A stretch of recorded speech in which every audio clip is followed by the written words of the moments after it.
Mana nebuh teken-teken ataupun sejupen anggaran juga apa itu? Rumah basket.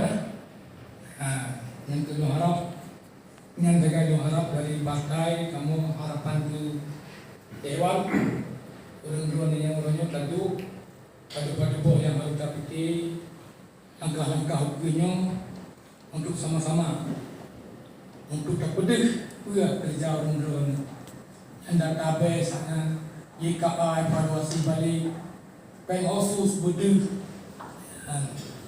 ila panen yang tidak utama langsung ke wali ke dalam perubahan PP ataupun ke Pak Pemerintah yang kelima tu yang terserah lah.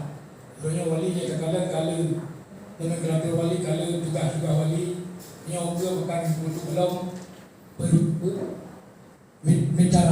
bicara sektor memperoleh berkurang dan pada border yang kalau lengkap akan terangkap sih 2022 nya mungkin biaya haji lain dan alhamdulillah yang kemudian balun Imam Natif dan semangat dan selamat mengikutnya. Bismillahirrahmanirrahim. Dengan ini acara Bintek anggota DPRA fraksi Partai Aceh tahun 2021 resmi saya buka. Saya mengucapkan selamat mengikuti acara dengan sungguh-sungguh dan sampai selesai. Demikian kami